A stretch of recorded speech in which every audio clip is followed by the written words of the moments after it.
حبايبي ازيكم عاملين ايه؟ يا رب تكونوا بخير. النهارده هنعمل مع بعض فايش الافران السريع بطريقه سهله وبسيطه ومكونات مظبوطه جدا. هينجح معانا حتى لو اول مره بننفذه. سهل وسريع جدا، النتيجه بتاعته حلوه، شكله حلو ولونه حلو قوي. يلا بينا مع بعض نبدا نشوف ايه المكونات اللي احنا محتاجينها والطريقه ازاي.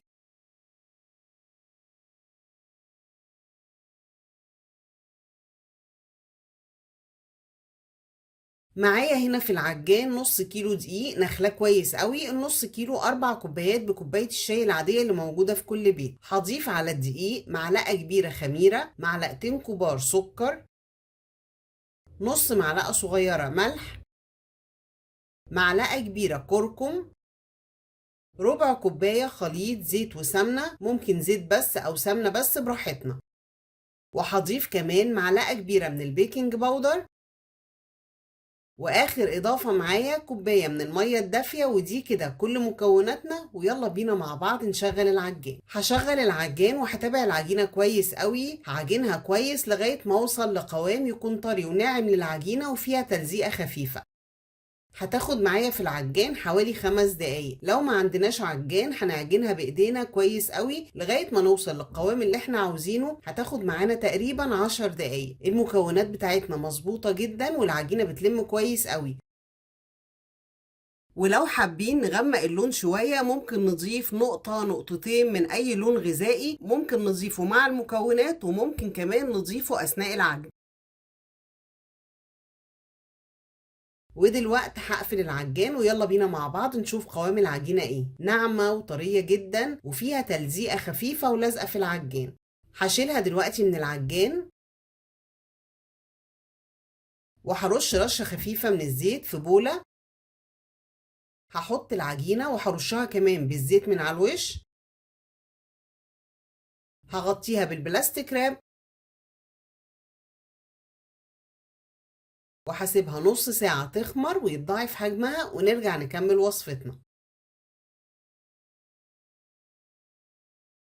وبعد ما العجينة خمرت وتضاعف حجمها هنزل بيها على الرخامة وهقطعها لقطعتين قد بعض بالظبط.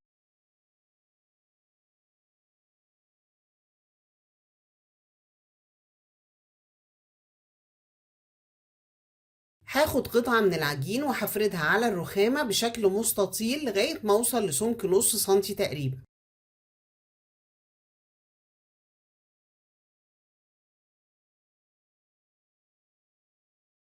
وبعد كده بلفها بشكل رول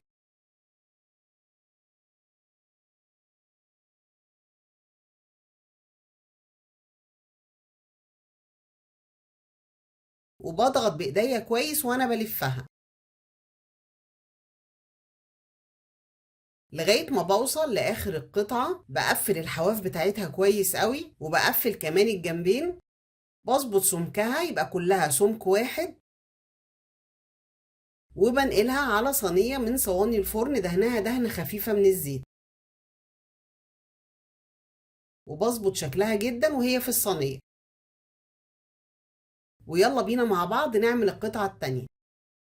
هفردها بشكل مستطيل لغاية ما اوصل لسمك نص سنتي.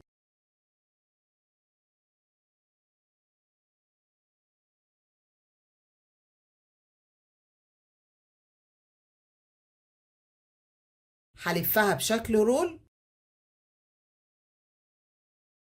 وبضغط بايديا وانا بلفها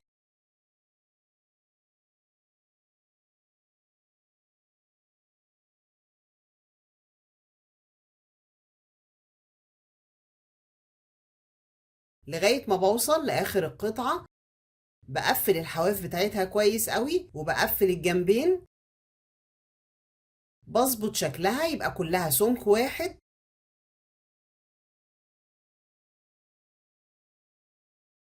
وبنقلها على صينية الفرن وبظبط كمان شكلها في الصينية.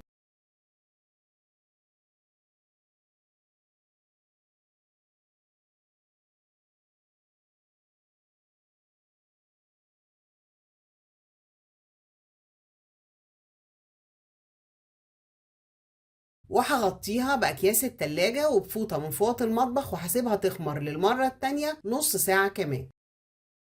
وبعد ما الفايش خمر معانا للمرة التانية ما شاء الله حجمه اتضاعف وشكله حلو قوي، مش محتاجة ان انا ادهن الوش اي حاجة، هو هياخد درجة لون حلوة لوحده. دلوقتي مشغلة الفرن ومسخناه على درجة حرارة 200. هدخل الفايش الفرن لغاية ما يستوي وياخد درجة لون حلوة من تحت، وهفتح له الشواية ياخد درجة لون حلوة من على الوش. هياخد تقريبا معايا حوالي نص ساعة في الفرن. هدخله الفرن ونرجع نشوف شكله ايه مع بعض. واول ما بيخرج من الفرن ما شاء الله شكله حلو قوي، لونه حلو وريحته تحفه، واتاكدت طبعا ان هو استوى. والرغيف كمان حجمه بقى حلو قوي. دلوقتي هسيبه يبرد زي ما هو في الصواني مش اقل من ساعتين عشان اعرف اقطعه ويتقطع معايا بمنتهى السهوله. وبعد ما سبت الفايش لغايه ما برد خالص اخد معايا تقريبا ساعتين. دلوقتي هقطعه بسكينه مشرشره، هقطعه بزاويه بميل شويه عشان يديني نفس الشكل اللي احنا بنشتريه من بره، بسمك تقريبا 2 سنتي.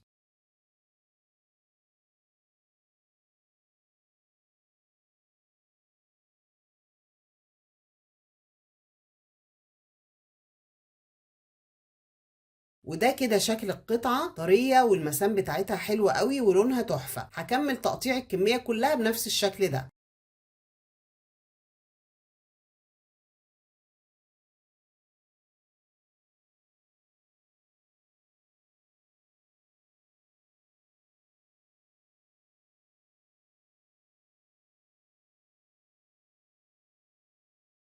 وبعد ما قطعت كمية الفايش كلها انا رصيتها تاني في صواني الفرن، الصينيتين دول والصينية التالتة دي كمان.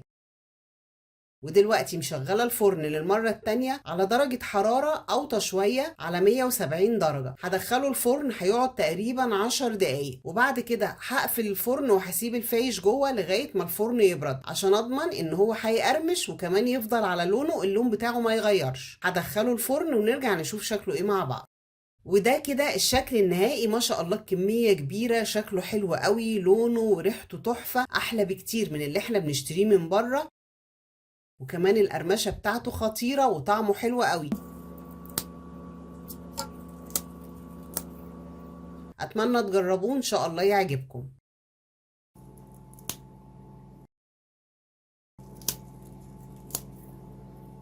حبايبي وبكده خلاص خلصت وصفتي النهارده، فايش الافران السريع بطريقه سهله وبسيطه وسريعه جدا ومكونات مظبوطه، هينجح معانا ومن اول مره. اتمنى تجربوه ان شاء الله يعجبكم. ولو الفيديو عجبكم ما تنسونيش باللايك والشير والسبسكرايب علشان القناه تكبر بيكم، واشوفكم على خير في فيديو جديد.